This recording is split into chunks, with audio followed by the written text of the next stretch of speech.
It's Kapo, baby.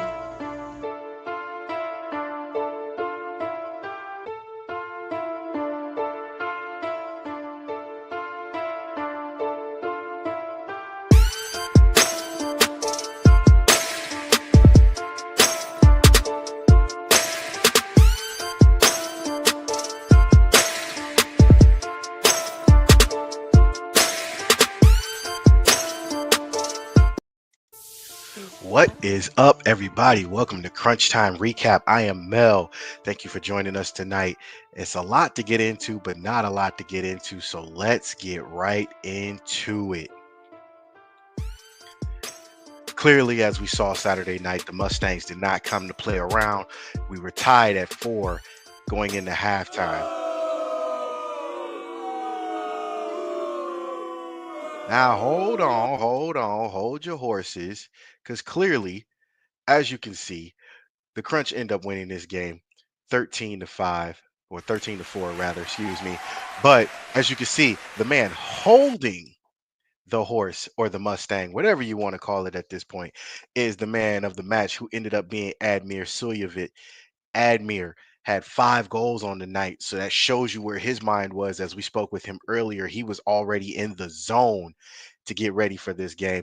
We got to send a special shout out to Mikey Durzic. We hope you get better soon. We hope to see you in the final soon because you did go down with an injury, and we hope that it's nothing serious. We hope to see you back on the pitch finals weekend. Moving on, Sunday night, or Sunday afternoon rather, we go back to Chicago at the Grand Sports Arena. It's And again, Kapo, the Crunch are baby. down 4-2.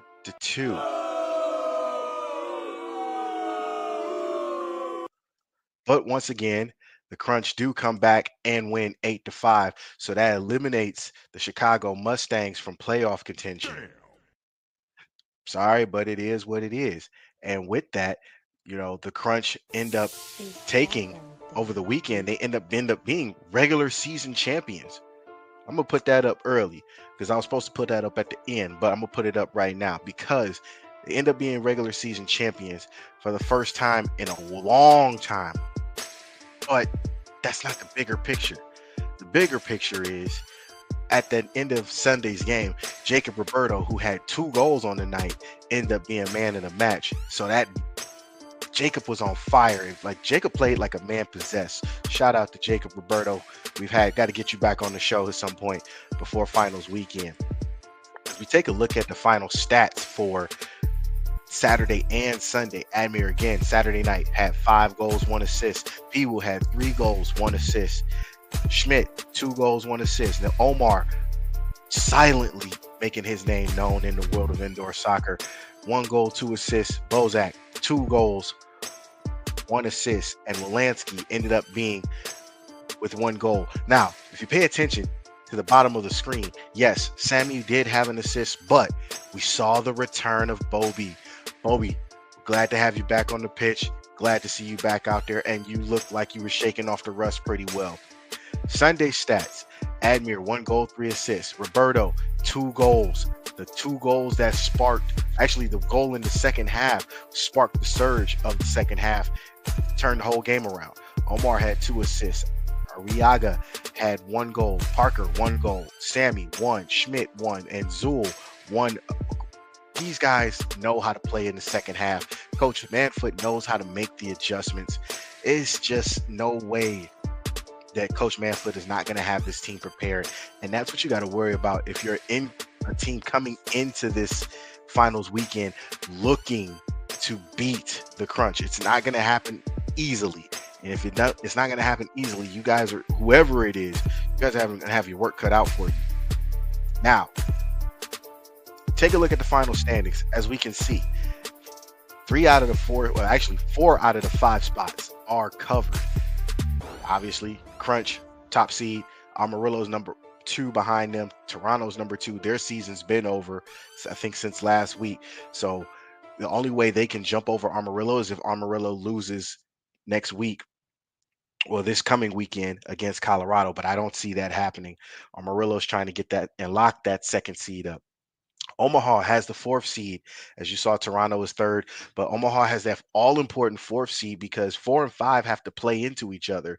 And whoever wins that is going to move on to the semis against the Crunch. But here's the interesting thing about these standings. As you saw, only two teams are out of the nine are out. So Chicago Mustangs and Lansing Red Cedar are out. Pal Chicago, Fort Wayne, and Colorado are all still having a fighter's chance of being in the finals.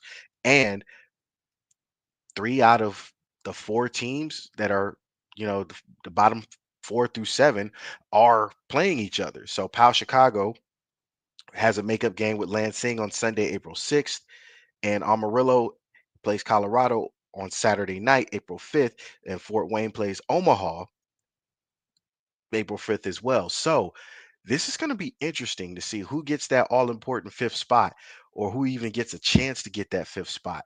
So I got to give a shout out to Jason as Jason made this up not too long ago. But if we're looking at this correctly, if you see the bottom, all three, Colorado, Pal Chicago, and Fort Wayne, are all fighting for that fifth spot. The only two real locked up spots are Omaha and the Crunch. The Crunch aren't moving anywhere. They have the top seed, and that is what it is. So, it's going to be a matter of out of those three teams, who wants it more. So don't be surprised if these games are really close and the refs like literally let them play it out. Yeah, I'm not even gonna touch the refs today, as a lot of calls didn't get called. They should have been called, but it is what it is. It's Kapo, So, baby. this is one of those scenarios, as I said, you got to watch how everything plays out for the next week because this is going to see who goes to finals weekend and who stays home trying to lick their wounds and get ready for next year. This is going to be one of those things where you got to pay attention to the standings from 4 to 7 or 4 to 8 because those three teams, Pal Chicago, and here's the thing: if you were watching the Pal Chicago game against the Crunch today, Pal Chicago's not a bad team. They are fighters, very physical. They line up. They use their goalkeeper kind of similar to what Toronto does, and they're not afraid to do that. So any team that's not afraid to do that is definitely a team you got to watch out for because those are the guys that are going to cause problems for you. So realistically, let's look at this as unbiased as we possibly can. If they have a style similar to Toronto, I'm not nervous, but it's going to make whoever they play, it's going to cause a problem and make them have to adjust to what they're doing. And to be fair, that's just one of those things. Again, Colorado, Fort Wayne, and Pal Chicago, who wants it more?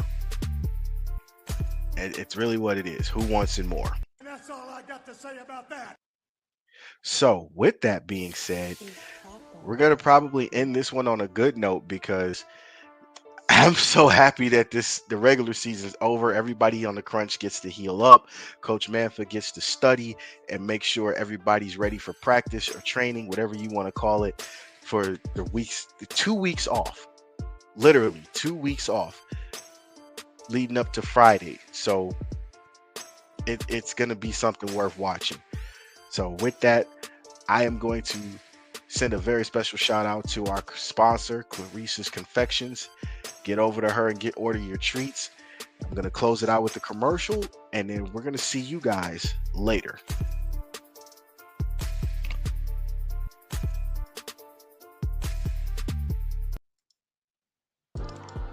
Got a taste for something sweet? Planning a party? Or just want a midnight snack? Clarissa's Confections is a local treat maker here in Cleveland and has made many delectable and delicious treats for the young and old. Her treats are made to order and can be customized to your needs at any occasion. To place your orders, email her at sweetsbyclarice@gmail.com or call her at 440-805-4303. Hey, Cleveland soccer fans, for the first time in over 20 years, the Cleveland Crunch returned home to the CSU Wolstein Center as Major League Indoor Soccer comes to Cleveland for its men's and women's finals weekend, April 11th through the 13th. Come check out all the fast-paced goal-scoring action and watch your hometown Cleveland Crunch make their chase for a 6th league title and see who will be crowned the first ever Women's Major League Indoor Soccer champion. Tickets are on sale now at Ticketmaster.com/Cleveland Crunch or scan the QR code and get your tickets now.